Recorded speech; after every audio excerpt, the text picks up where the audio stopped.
with that, no further ado, I'll hand this off to Sean to do a workshop. Okay. Good morning, everyone.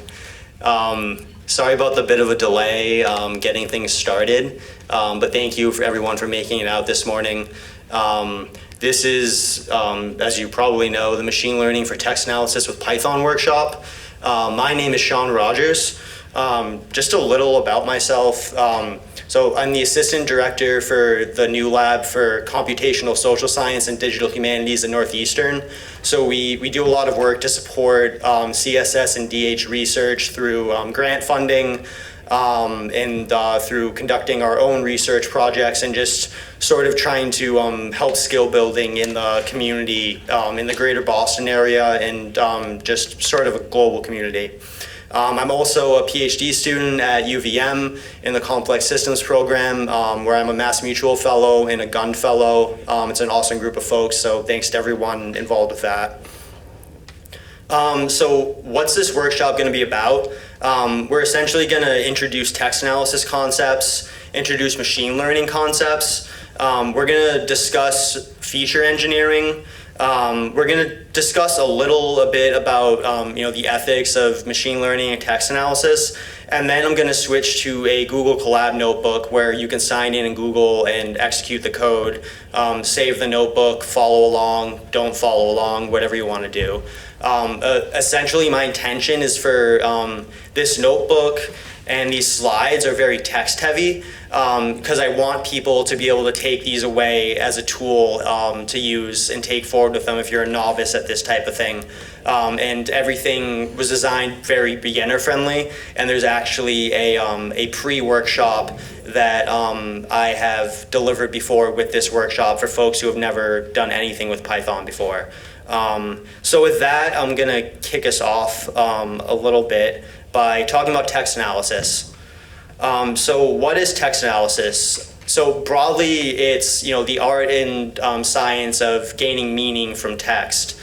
All these different data sources, which I'm sure some of you might work with, could include social media, digitized novels, newspapers, all sorts of reports.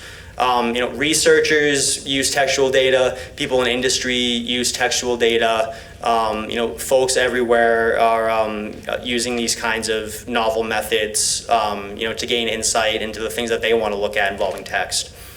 You can do things like named entity recognition and classification, which is what we're going to mainly cover here today.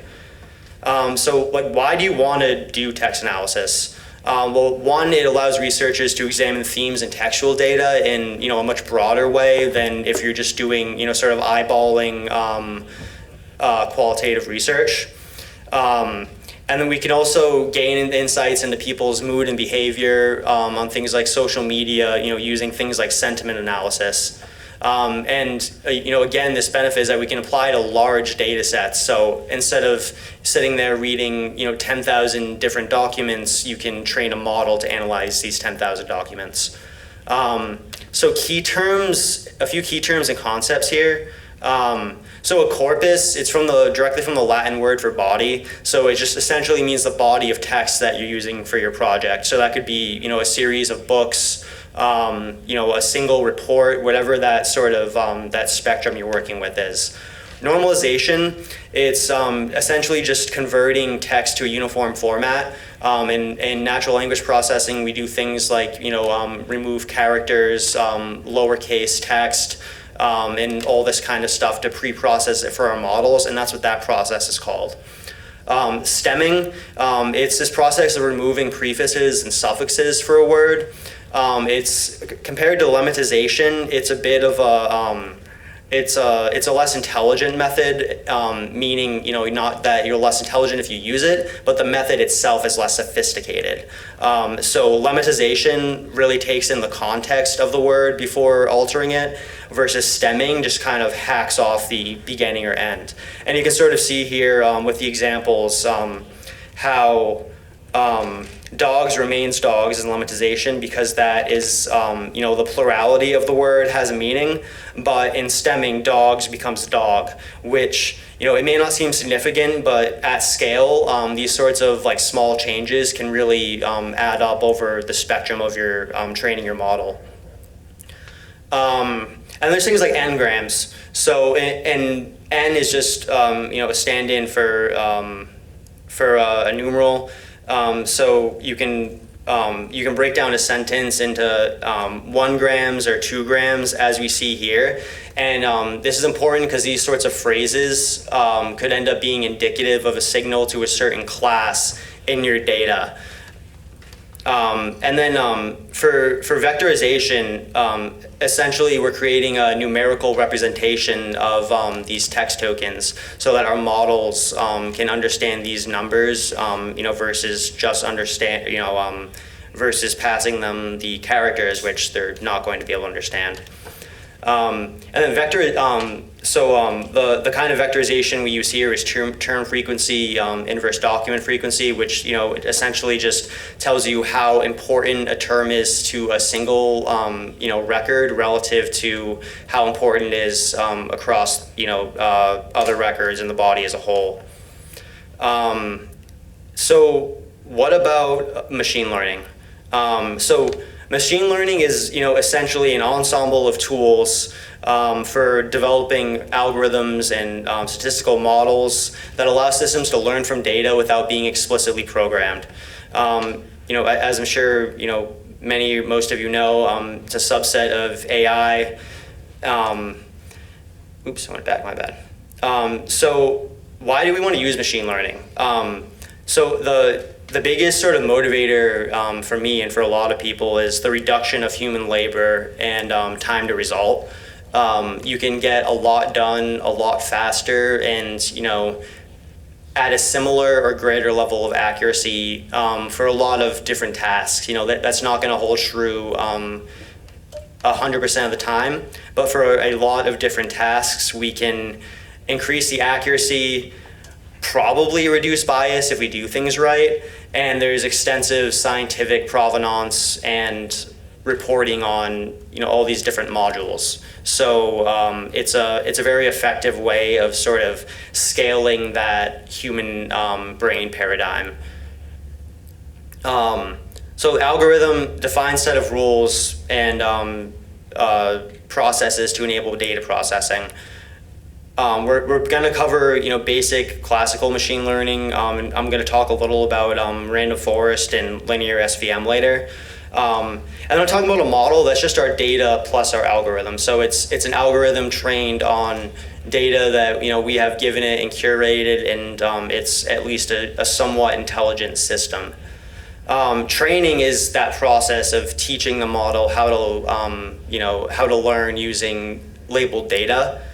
And then we test our model with test data that it hasn't seen yet, so that we can see how the predicted labels stack up against what the actual labels are. And we can also have validation data sets, which are essentially work like test data sets to sort of further validate your data and test it on different unseen sets of data to see how well it generalizes. And when I'm talking about a pipeline, it's just a sequence of data processing steps. So sklearn, which we'll talk about, has a pipeline function, which allows you to sort of pretty seamlessly build these data pipelines for processing. That'll be important, when we talk about feeding our features through the model. So we know features. You may also know them as variables or attributes. I may even use them interchangeably during this presentation. Doesn't matter too much, but these are what sort of points the model to which class it might be. And we'll talk a bit more later about crafting features based on our data. And then one-hot encoding is a feature encoding method where you essentially, the column has a 0 or 1. And so say if Later, it'll be important if one of the tweets contains the word funny. So for every record that contains the word funny, there'll be a 1 in that column, and every record that doesn't, there's a 0. And then these end up being signals that helps our model learn what kinds of terms are important across the different classes. And then talking a bit about model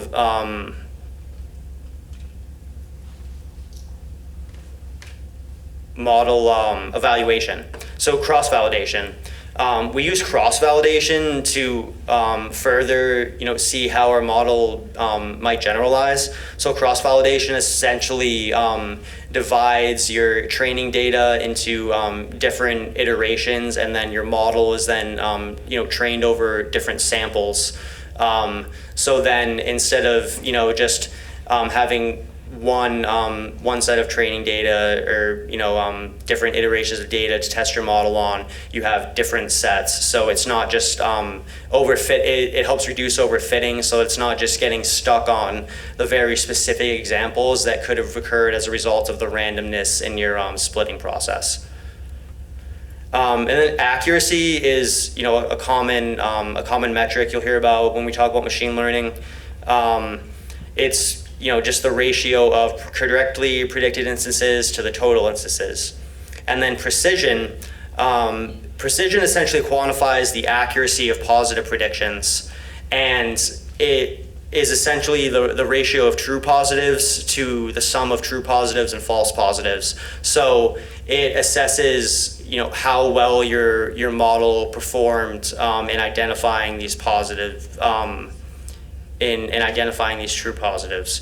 And then recall is a metric that measures the ability of the model to correctly identify all the relevant instances.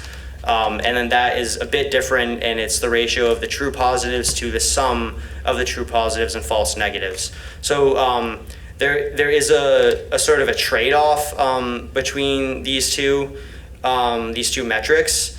Often we end up using the F1 score, which is the harmonic mean of the precision and recall, and this ends up being a much more balanced way to look at things. But at least for the use case I'm going to show you when we get to the notebook, it's definitely the best metric for our task.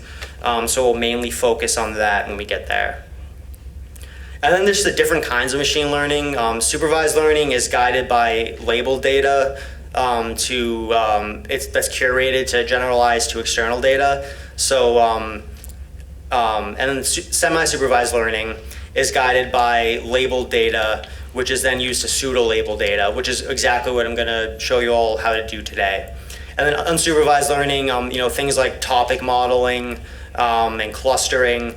They essentially, try to detect underlying patterns in the data without much of human input other than citing hyperparameters. The classification report is it's the means of evaluating your classification model. So it allows us to display the precision, recall, F1 score, accuracy, all in a nice little table, so you can see how everything spreads out among classes. Your results may be poor for a certain class, and they may be better for other class, and that may or may not matter in certain instances. I can tell you with the model I'll show you for some of the classes which have more sparse data, there's definitely poorer results than the classes which have more data, which I think is somewhat intuitive, but it helps you identify things like that. And the confusion matrix is, again, is a more visual way of seeing the true positives, false positives, true negatives, and false negatives in your model, and how everything sort of lays out across your classes. I want to talk a bit about a couple of algorithms, because I think it's important, not because you need to know how they work, but I think it's important to know how much that they are quite explainable. Like, for example, a random forest classifier essentially just combines a bunch of decision trees that are randomly trained on subsets of features, and then all vote separately, and then the prediction is essentially the average of those votes, or the winner of those votes, and this helps us reduce overfitting. I explain these a little because I think it's important to note that if you're working with less technical folks, folks outside of machine learning program at all, these models are a lot easier to explain than deep learning, which just ends up sort of being a lot more difficult for folks to understand. So I think that in situations where these kinds of methods get the job done effectively, that they are much better and much more effective due to the ability to easily communicate them to people. And then a linear SVM, this essentially uses straight line separation and tries to find the best straight line to separate the classes, and doing the typical kind of machine learning thing of maximizing the space between the line and trying to minimize the error. So I talked a little about model evaluation, but the accuracy trap. So a good example I like to use of this is one of my projects. So I trained a model, and it had like 99% accuracy. And then every single model I trained had the exact same accuracy percentage, which sort of had me questioning, what was going on. And then I realized that all of the one-hot encoded features pointed to the positive class, so that it essentially just guessed positive every time and was extremely accurate, but the recall was low. So it wasn't actually, a useful model, because, you can, if it learns to just guess one answer every single time and, the data is bad, then that's not necessarily going to generalize to external data. So that's why, I recommend using the F1 score, using cross-validation, so that you can see how the F1 score sort of, averages across different folds. And that'll sort of get you well on your way to understanding what your model's doing, and if it's valid and if it might generalize. So this is the slide conceptual portion of this, just concluded.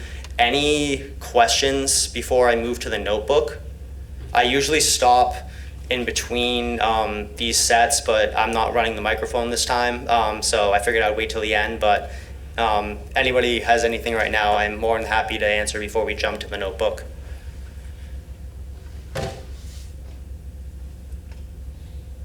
Okay, cool.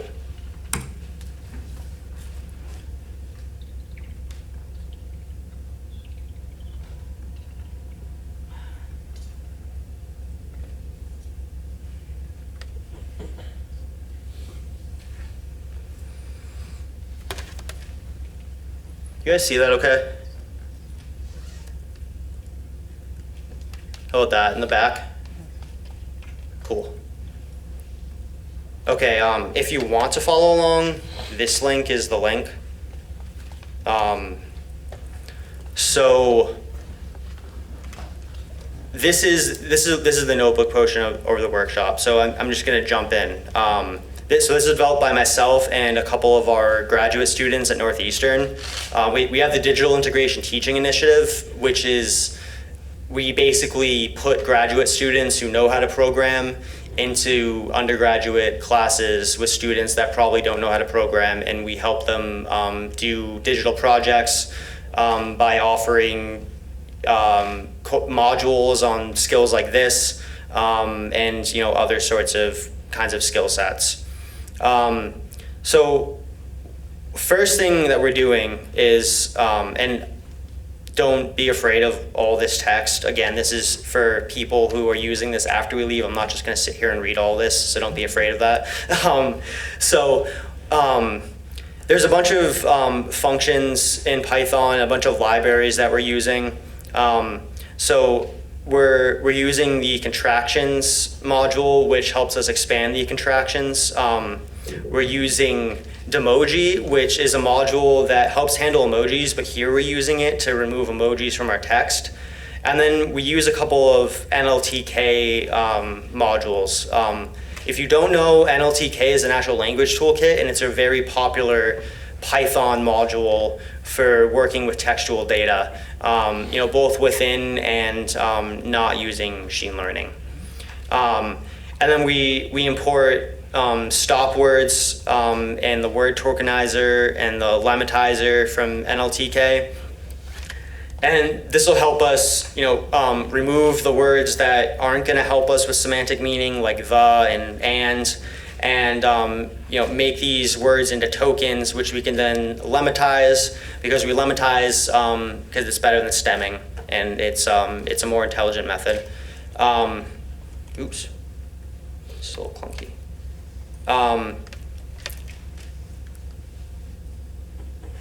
Of course, we're importing pandas, NumPy.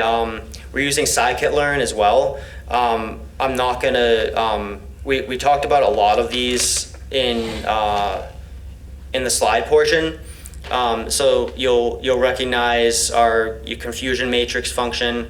We talked about the multinomial naive Bayes. We talked about the random forest classifier a little.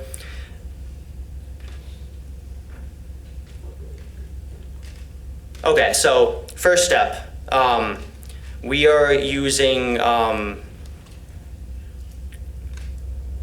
essentially what I have here is a link on Google Drive that points to a CSV file. This CSV file contains about 1,000 tweets about people taking selfies with sloths that are subject to wildlife trafficking, ostensibly. So I mainly I research wildlife trafficking on Twitter. I do other things with policing, but this is from my Twitter data set. So there'll be 1,000 tweets. I removed the usernames because y'all don't really need to see that, for privacy reasons, and it's just sort of noise. And I kept a couple of things, like I kept a numerical column, like I think it was a like count. I kept the language. So the idea is that you're able to play around with this data set a little if you're not familiar with these functions, or using tabular textual data. It's a pretty decent data set to play around with. So what we're doing this first cell is just reading in that data set from Google into a pandas data frame. So we read our data in first, and then the first thing I always do is I do heads and tails, and I take a look at the top and bottom of my data. And then you can see here what I was talking about. We have the tweet text. We have the harm category, which is either A, abusive, which is somebody who is interacting with a sloth in a way that is, not like caring for it within the confines of a rehab. Benign, which is somebody just like talking about or like maybe joking about interacting a sloth. A lot of our benign tweets are actually a girl dressed up as a sloth, and she posted it with hashtag sloth selfie and hashtag funny. So when I talked about that example earlier about one-hot encoding for the word funny, that word was actually the biggest, most helpful signal for us to distinguish between the benign and the abusive class, because other than that, there's really not a lot of textual clue there, unless you're going to use something like computer vision. So we do heads and tails. We take a look at the top and bottom of our data frame, and then we use the columns method to understand what columns we're working with, which I discussed a bit. I always examine the data types to understand what I'm working with. If you want to work with something as an integer and it's formatted as a column that's a string, that's something you're going to have to deal with. So it's best to understand those things from the get-go. So once we get our data loaded in, so here you can see the distribution of the harm category. So we have, it's mostly abusive because the data was mostly abusive. It was like 80% or greater across 10-ish years of data. You can see here the class distribution, and it looks like, oh no, we made a labeling error, and one is labeled as AA. So if you catch things like this, it's no big deal. You can just use the replace method in pandas and replace that with the actual value. So moving on a little, exploring these different textual dimensions, we can use a string contains method, or that's what I always use, and I find it effective. And this is where this workshop is about as much as understanding the code and the concepts, but also understanding. I guess I want to share my process for the intuition that allows for us to create textual features. So this is sort of about you knowing your data and understanding your data, and I don't just explore this through Python. I've spent time going through a fair bit of it. All the labeled data I labeled myself row by row, and you may not have time to do this all the time, but it's definitely good if you can to look at things as a flat file and get a sense for the structure. In addition to looking at things programmatically. And because that's essentially how I was able to see, the only thing that distinguishes these benign tweets from these abusive tweets is this word funny. And then here I just show, so maybe you want to make a compound variable. So here I'm showing how to search for multiple term. So we're searching for slothy, which is a combination of the word sloth and selfie, and just the word selfies, because these both were tokens that I thought would be both present a lot in the data and serve as useful signals. So we're exploring our data.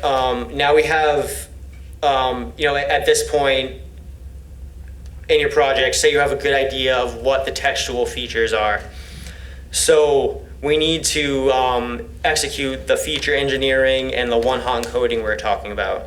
So essentially what I do for every variable is I initialize a column of zeros, and then I overwrite that column with a 1 if that tweet text contains that textual term. Pretty simple contextually and programmatically, but all these zeros and ones are going to be what ends up telling the model. So you can see all the features I engineered here. The word zoo, because if they're talking about a zoo, it's often a roadside zoo, or not that regular zoos are great, and you can debate me on that if you want, but particularly roadside zoos are very, very sketchy, and typically just involve somebody, indigenous people will take an animal from the wild, and then they become exploited in this sort of supply chain where narco traffickers and other sort of insidious characters, they benefit tremendously financially from these activities, and then sort of the people who are getting their wildlife destroyed and their biodiversity destroyed don't benefit as much. So a bit of a tangent, but I think it's also helps to to understand the sort of the problem scenario when I'm talking about this. And then another feature I use is the word cruel. So this word cruel is something that helped us distinguish from the abusive and the educational class. Because if you're talking about how awesome or how amazing a sloth experience is, you're probably not going to talk about how cruel it is. So those things are incompatible. So when you're talking about if something's cruel, it's typically in these tweets in the context of somebody trying to educate people about how cruel this practice of roadside zoo is. And then the rest of these are all signals to the abusive class. So people saying it's amazing, it's cute. There was a guy named Nick who took a selfie stick selfie with a sloth in, I think it was in the forest in the Amazon. And this ended up accounting for, it was shared a lot of times. It made its way through Reddit and through Twitter and through Instagram. And this accounts for actually a pretty significant portion of our data image-wise. So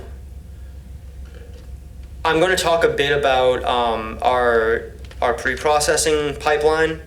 And again, this is literally like this is made from the notebook that I used for my project for a paper that I'm about to send into publication. So this is all stuff that I've used and do use.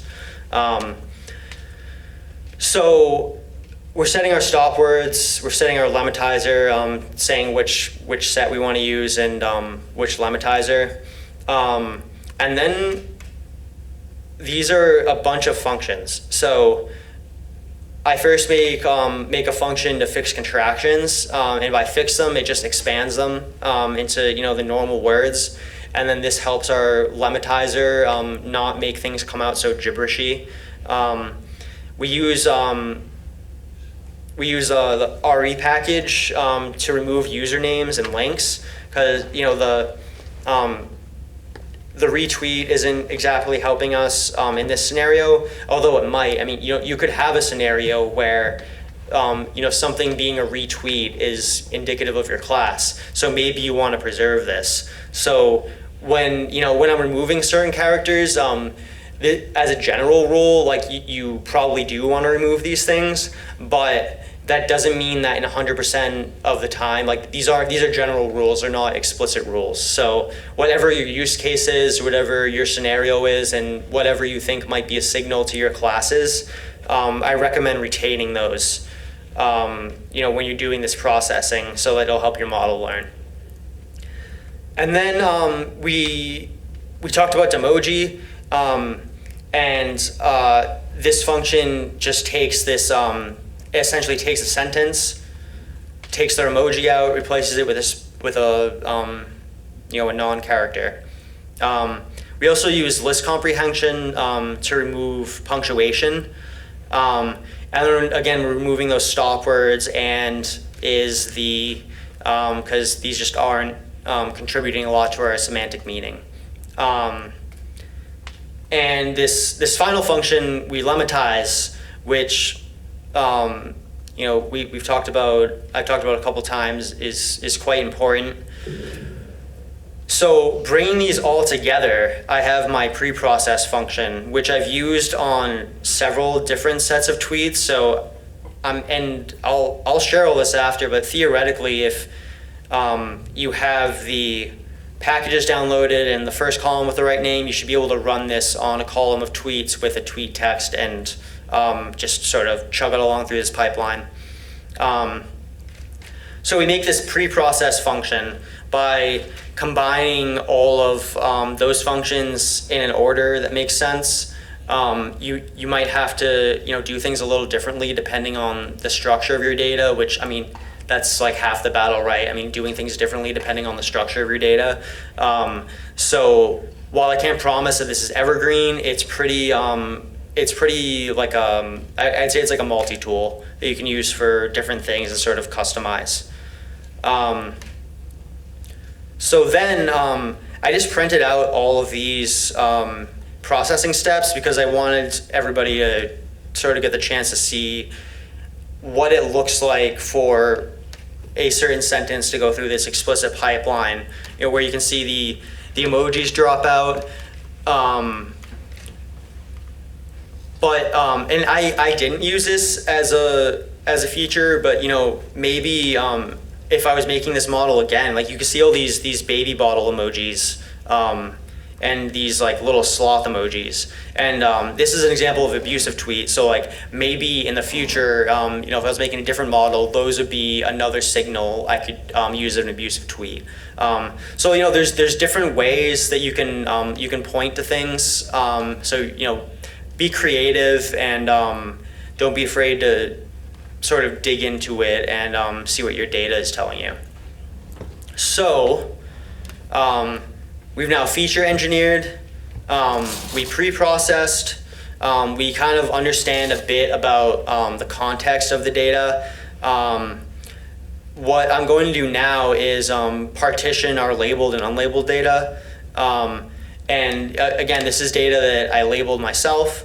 I just went row by row, labeled the harm category, went over it a few times. So I mean, there's not much. It's single rater, so I mean, you could knock me on inter-rater reliability because there is no inter-rater. But aside from that, we separate out these data sets into labeled and unlabeled. Didn't want to do that. So we check out the shape. So we can see we have 625 labeled and 375 unlabeled. With that in mind, we go to our classification pipeline.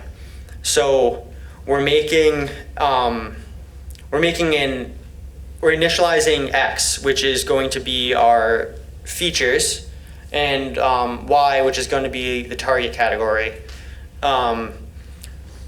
We use the train test split function to create the training and testing data sets we discussed earlier from our labeled data, so that we're giving our model labeled examples to learn from. This is, again, for the benefit of people who don't have Sean in the room and want to understand this a little, so I'll skip over that. But so here is, which this always is kind of crazy to me how, you do all this work and then to actually implement the model is just like less than 10 lines of code. What I'm doing here is I'm initializing my target values, which are the A, U, B, and E that we discussed. I'm telling it I want to use a random forest classifier with 1,000 trees. You can experiment with this. It gives you good results. It didn't really matter 10,000, 1,000 for this use case. Obviously, or I shouldn't say that. Maybe non-obviously. The more estimators you use, the higher your training time. So that's something to be aware of. And then essentially this is just showing how the pipeline and the column transformer has our text pass through the TF-IDF vectorizer, and then the rest of those one-hot encoded features we tell them to pass through the model, because we don't want to vectorize the one-hot encoded features because they're already vectorized or something different. We don't need that. And then we're fitting our model. So we're fitting the training text examples with the labels. And then if you don't do this in Colab, it won't show this, but it shows this little pipeline document or drawing, which is kind of interesting in Colab. So that is our model being trained. So what's the next step? Well, we want to see what our what our model is doing. Is it performing well? We want to evaluate it. So this is the classification report that I discussed earlier, and you can see this is a scenario where the accuracy is actually a pretty good metric, because you can see as I indicated earlier, we don't have as many examples of E or U, so those scores are quite low, but we don't really care as much about E or U. In all honesty, it's mostly about the A class, the abusive class. So for my scenario, and given the small n, it's not that impactful. But that's a scenario with I have more examples of the data in my full data set, and those scores improve significantly with more data. But I can't give you all my data, so we're working with what we have. We move to cross-validation. So as I've said before, cross-validation is this this process of sort of iteratively training off of different partitions of your training data, and then I print out the average F1 score for all classes across this. And what we see here is, like our results are holding across the different stratifications of the training data. We see, above 90% F1 average, which is great. Obviously, the A category is like sort of pulling the weight of that team for that average a bit, but it works for us, so we can continue on with it.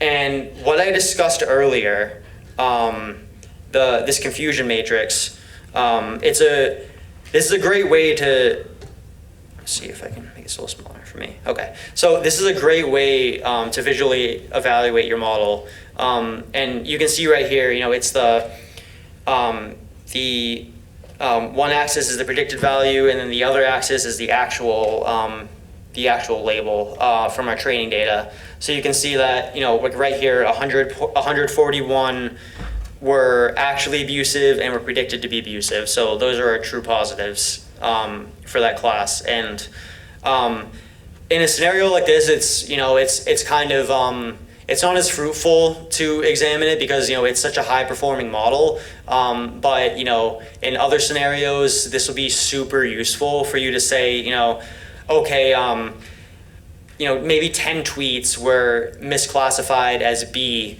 that should have been A. And then now having visually identified that in a way that you wouldn't be able to with a classification report or just eyeballing metrics, you're now able to potentially go back and say, okay, I need to engineer a new feature that points this model towards the correct class for these instances of records.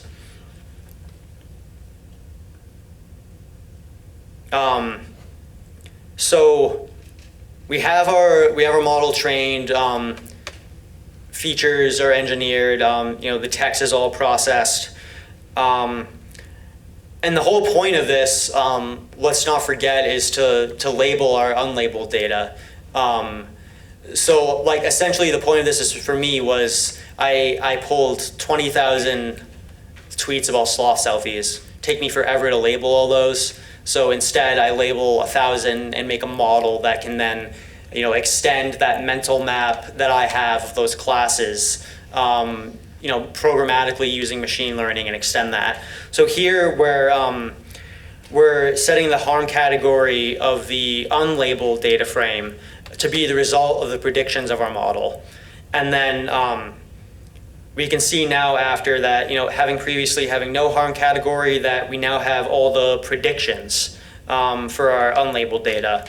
And then what I do here is that I go ahead and combine the labeled and unlabeled data using pandas concatenation.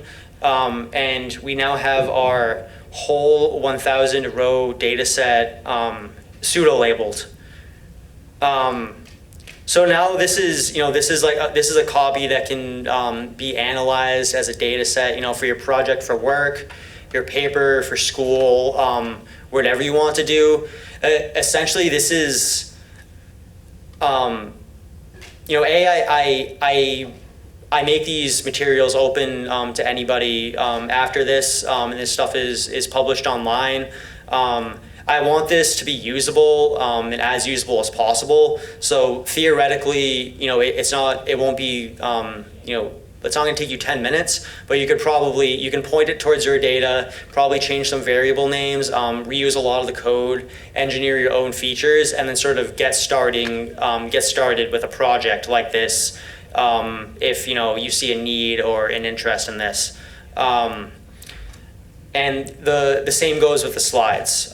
So essentially, if you have, you navigate to Google Colab with this link, you sign in, you should be able to execute all the code, and then at the end it'll spit out that CSV using the files.download. And then you can examine the outputs of your model. That is it. This is usually longer because I have a bunch of questions from undergrads. However, I will take questions now, and thank you so much for being patient with the technical difficulties and for showing up this morning.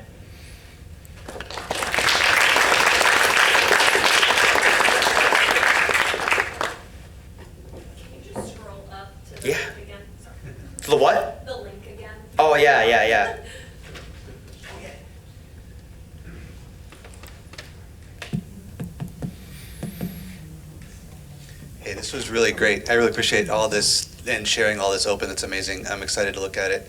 I have a use case where instead of just having a tweet length amount of text, I have like document length, like tens of pages of documents, and I have classifications for them. Is this just as applicable for long documents? Is there like a modification to the approach you need to make to handle like tens of thousands of characters that have classifications for them? Yeah, I don't think you would need to modify it. If it fits in a pandas data frame in a labeled column, there shouldn't be any issues processing it through this. No problem.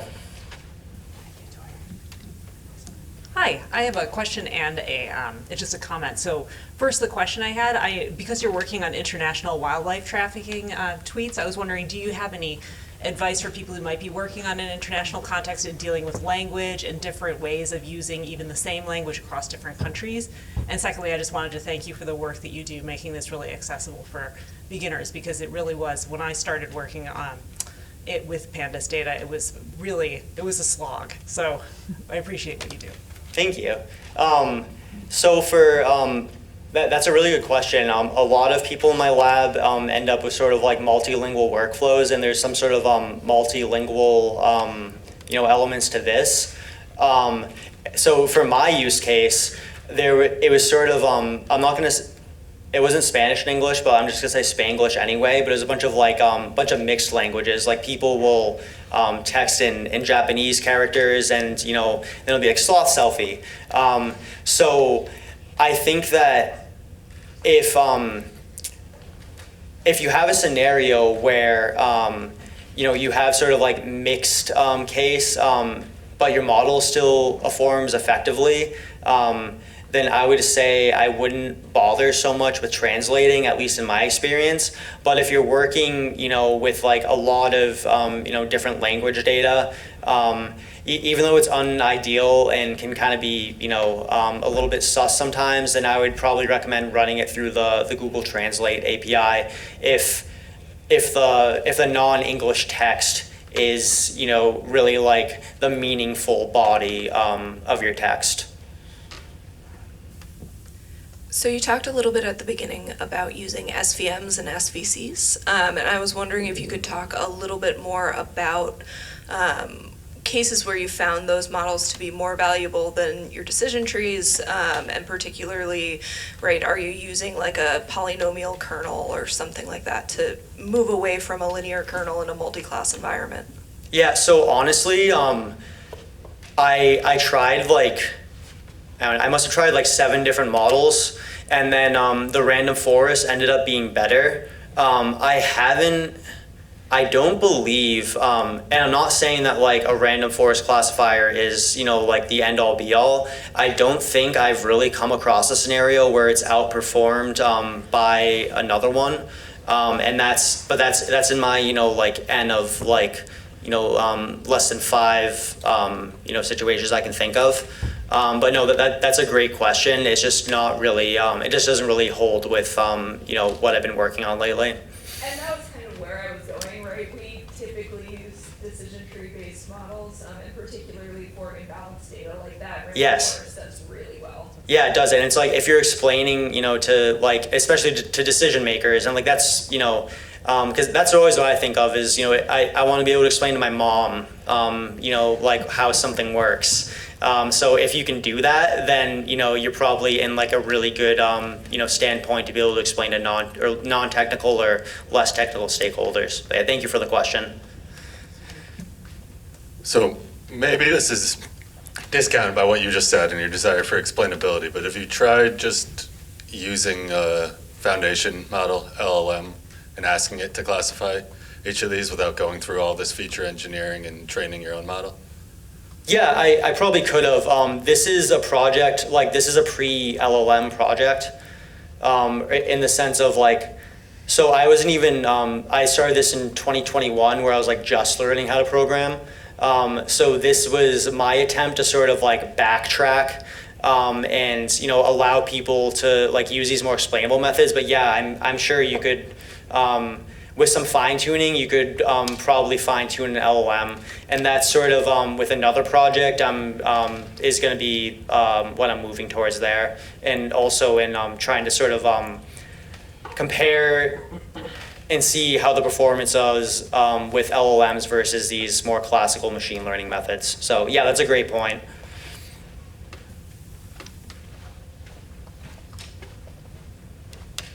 I will say though, just sort of like expand on that a little. If you're using data, like where it's private, I think I would lean more towards a Python implementation versus ChatGPT for training data reasons.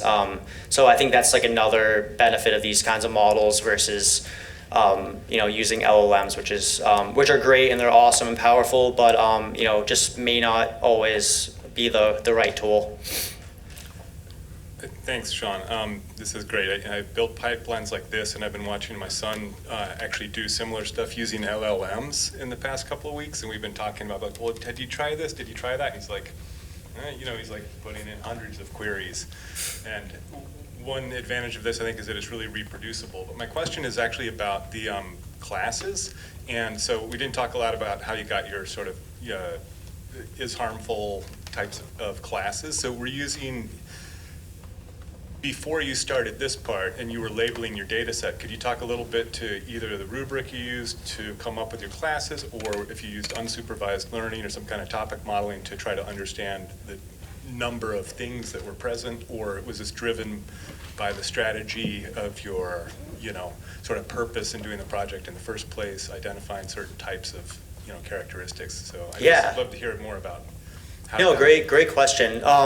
So I went back to grad school to do research like this. So essentially, this stemmed from a general desire to analyze wildlife trafficking, which then began with conversations with there's a wildlife cybercrime research officer at the International Fund for Animal Welfare, and he provided me with a list of keywords that they're called cyber spotters use, which are essentially people that they have on Facebook, on Twitter, they're volunteers, and they report and identify instances of wildlife trafficking. From there, that developed into me essentially running a bunch of, back when Twitter was Twitter, I'm not gonna say anything else. I ran a bunch of queries. So based on a lot of those words. So I have data for swimming with dolphins, riding on elephants, sloth selfie, bear cub selfie, tiger selfie, and then from there, I sort of honed in on the sloth set as like a sort of like rich source of data and a problem that I was really interested in. I think primarily because they're such a helpless animal.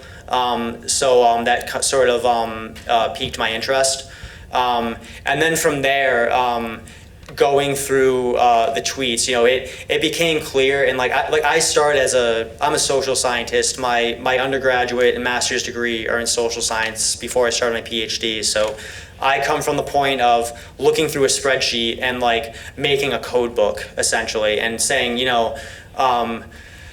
this is abusive, this is benign, and this is educational, and just sort of going through and doing my own topic modeling in my head essentially, and trying to understand the different classes in the data. So yeah, it started with a general desire to do this kind of work, and then I really got in the weeds of the data, and through examining it myself, through my conversations with other people, those sort of classifications evolved and became what they are now. Thank you. That was a great question. So great work, Sean. I like the layout and the way you explained everything very clearly. So this is more of a comment than a question, and it's about privacy and running this locally versus running it through an LLM. And this is about the question someone asked over there. So I just want to say it's possible these days to run your LLM offline. So you might very well just do that.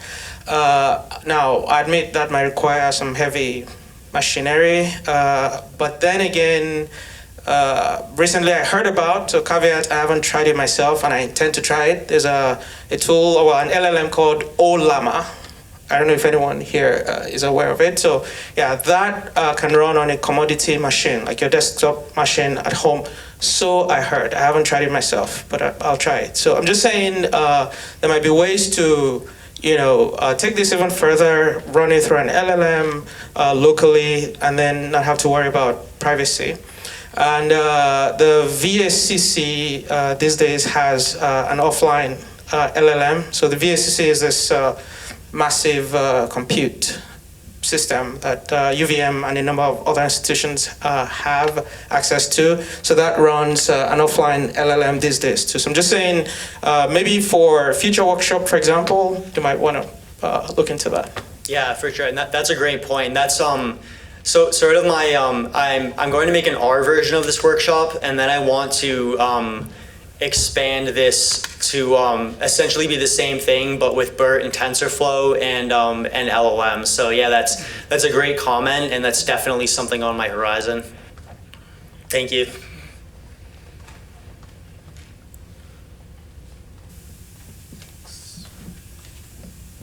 Hello, thanks very much. I was wondering if you could elaborate a bit on the outcomes in terms of conservation. Like, is the idea to identify people based on usernames and track them down, or is there like geospatial information where you can find where trafficking is happening, or what happens next? Yeah, no, that's an awesome question. Yeah, like full disclaimer, I'm not a cop. That would be awesome. That would be really cool. If we could sort of like vigilante it with online wildlife trafficking. But yeah, so essentially what I aim to do with this is arm campaigners with the information that they need around the spatiotemporal distribution of the data. And so what you don't see through this workshop is that about 80% of the tweets were in June and July. And this is across 10 years of data and 20,000 tweets. And then another about 10 to 12% were in the month of March, which is spring break. So from this, like putting my policy hat on, you can go ahead and probably say that these types of activities are happening during vacation periods in like the general, like, Western, I mean, I'm not sure about when other people's vacations are, but I know that generally in the US and people take vacations in the summer, they take them in March. And this sort of is supported by our data. And then in addition to that, there's also Google Trends data. So in 2016, we see this massive spike in the sloth selfie tweets, and then that's also corroborated by a massive spike in sloth selfie searches on Google Trends. So essentially, I wanted to be able to, and I'm in talks with people at wow, there's so many. There's so many animal rights organizations. I'm in talks with campaigners at one organization who has a research team, and we're trying to figure out ways to disseminate this to their campaigners to make it useful.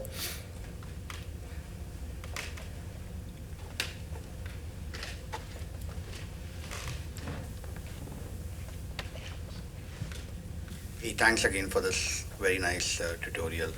Just wanted to clarify.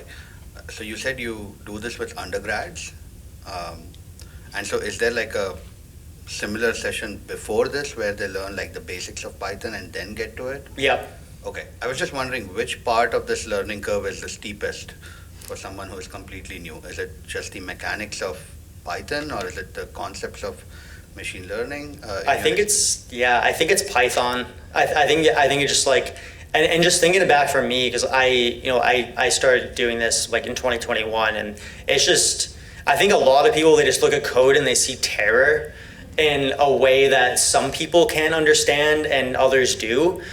So I think it's like understanding that people like that do exist and trying to like, make it as accessible as you possibly can.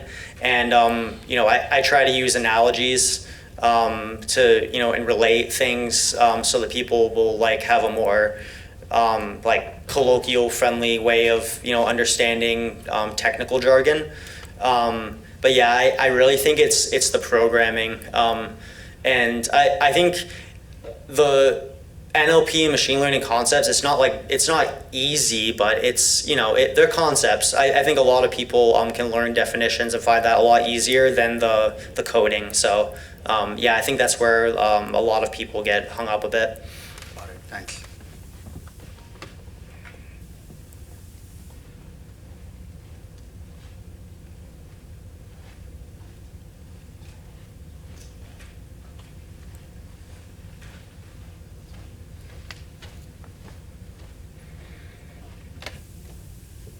Hey, just a follow-up question on this idea that most of the tweets were coming from specific time periods, whether it's a summer break or March break. Do you have any thoughts about how to extract these insights from data that maybe you weren't looking for or you weren't aware that existed, but obviously had a lot of value and had a lot of context? Like, for example, how did you find out that this is the case? Was it a manual thing, or did you do some clustering on the data? Is there a lot of that we can do? A lot of plotting, just a lot, and I know I brush it over it a little, but I talk about using the string contains method to search, and what I did a lot of that in various different iterations, different combinations using different phrases. I did a lot of plotting, sorting by the count of the harm category, and then I think I started plotting it by year, and then I saw that huge, I was like, oh wow. I was like, well, that's gotta be something. So then, it's sort of using your intuition to follow those breadcrumbs, and I feel like it all starts with plotting, and you sort of plot, and then at least with the kind of work that I do, so I start with a year, and then I sort of start digging down to lower and lower levels, and I even dug down to the day level, and there was a huge spike where it goes from it starts from 1% of the data being in a day, and then over a 10 period it goes from 1 to 20%. So you see this steady increase to a peak and then descending, but I wouldn't know that if I didn't get there and plot it. And I'm not really sure that any sort of unsupervised method would have maybe it would have, but I'm not exactly sure that many unsupervised methods would have told me that. So I think they're great, and I did do a bit of topic modeling to, in addition to string contains, to look at the textual content, but I don't think there's a substitute for really getting your hands dirty and just doing a lot of plots and a lot of slicing on pandas.